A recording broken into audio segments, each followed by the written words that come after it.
प्रधानाचार्य महोदय, समस्त स्टाफ साथीगण एवं प्यारे विद्यार्थियों, जैसा कि आप सभी को विदित है कि आज 5 सितंबर को शिक्षक दिवस मनाया जाता है, क्योंकि हमारे महान भारत के पहले उपराष्ट्रपति, दूसरे राष्ट्रपति, महान दार्शनिक, एक महान शिक्षक, भारतीय संस्कृति के संवाहक, भारत रत्न डॉक्टर सर्वपल्ली राधाकृष्णन का जन्म दिवस हर साल शिक्षक दिवस के रूप में मनाया जाता है। जैसा कि आपने देखा ही होगा, हमारी कोई भी संस्कृति का जो शुरुआत होती है उसमें सबसे पहले यही कहा जाता है, गुरु रे ब्रह्मा, गुरु रे विष्णु, गुरु रे देवो महेश्वर, गुरु रे साक्षात पर ब्रह्मा, तस्मै श्री गुरुवे नमः। हमारे कोई भी सांस्कृतिक कार्यक्रम हो, उसकी शुरुआत होती है वो इसी मंत्र के साथ होती है। इसी प्रकार गुरु का स्थान देवता से भी ऊपर बताया गया है। जैसे कहा गया है, गुरु गोविंद दोनों खड़ेर काके लागू पाए, बलिहारी गुरु आपने गोविंद दियो बताए। तो गुरु और भगवान अगर दोनों सामने खड़े हों, जब इंसान संकट में होता है कि पहले पर चरण स्पर्श किसके करूं, तो भगवान इशारा करता है कि आप सब पहले क्या करो, गुरु के रूप में उनका चरण स्पर्श करो।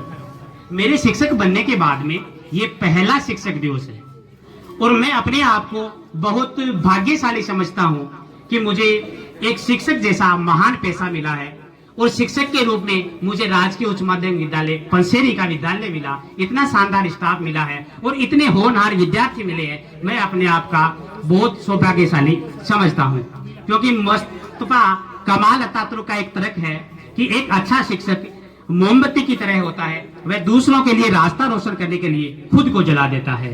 तो शिक्षण को हमेशा एक महान पेशे के रूप में माना जाता रहा है। मैं शिक्षक दिवस पर सभी शिक्षकों का ध्यान आकर्षित करना चाहूंगा कि शिक्षकों के पुराने पेशे में सभी स्टाफ साथियों से निवेदन करना चाहूंगा कि एक हमें विशेष ध्यान देने वाली बात है, शिक्षक की जो पुराने जो शिक्षक शिक्षण करवाते थे उनमें और आज के शिक्षण में बहुत ज्यादा अंतर हो गया है। पहले क्या होता था, शिक्षक एक रोल के रूप में होता था, लेकिन आजकल शिक्षण करवाने के लिए हम विद्यार्थी के मित्र के रूप में कक्षा में शिक्षण करवाएंगे तो ही हम बेहतर ढंग से शिक्षण करवा पाएंगे। आज का डिजिटल का जमाना और टेक्नोलॉजी के जमाने में हम शिक्षकों को अपने आप को अपडेट रखना होगा, तभी हम कक्षा में प्रभावी शिक्षण करा सकते हैं। और सरकार की बहुत अच्छी पहल के साथ हमारे विद्यालय में भी 2 डिजिटल बोर्ड आ गए हैं, स्मार्ट क्लासें भी चलती है। तो होता यह है कि शिक्षक को समय के साथ अपडेट रहना चाहिए, ताकि इन डिजिटल बोर्ड का जिसके लिए सरकार ने जिस उद्देश्य के लिए इन विद्यालयों में भेजा है उनका सही उपयोग कर सके और बच्चों को कक्ष में प्रभावी शिक्षण करवा सके। तो एक शिक्षक की भावनाओं को जैसे मैं हर बार व्यक्त करता हूं कि सुंदर सुर सजाने को साज बनाता हूं, नौसिखिए परिंदों को बाज बनाता हूं, चुपचाप सुनता हूँ शिकायतें सबकी, तब दुनिया बदलने की आवाज बनाता हूँ, तब दुनिया बदलने की आवाज बनाता हूँ। समंदर तो परखता है हौसले कश्तियों के, समंदर तो परखता है हौसले कश्तियों के, मैं डूबती कश्तियों से जहाज बनाता हूँ, मैं डूबती कश्तियों से जहाज बनाता हूँ।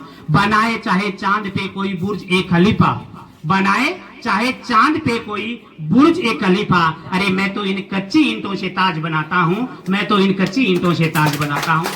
एक शिक्षक जब कक्षा में शिक्षण करवाने के लाता है, इन्हीं भावनाओं को अपने अंदर समेटे हुए कक्षा में प्रवेश करता है और विद्यार्थियों के बीच प्रभावी शिक्षण करवा पाता है।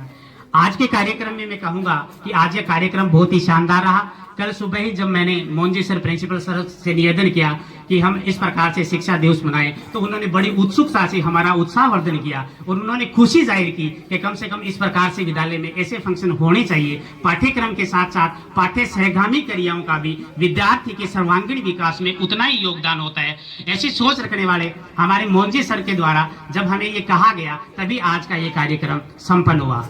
इसके बारे में मैं कक्षा 12 के विद्यार्थियों को भी बहुत बहुत धन्यवाद देना चाहता हूं कि ये कार्यक्रम पहली बार हुआ और उन्होंने कक्षा में शिक्षण करवाने से, प्रार्थना करवाने से लेकर घंटी बजाने से लेकर प्रधानाचार्य का सब रोल है वो बहुत शानदार तरीके से किया है। इसलिए भी मैं कक्षा 12 के विद्यार्थियों को भी बहुत बहुत धन्यवाद देना चाहता हूँ। तो गुरु के बारे में इतना ही कहूंगा कि गुरु की करके वंदना बदल भाग्य के लेख, बिन आंख के सूर ने कर्षण लिए थे देख।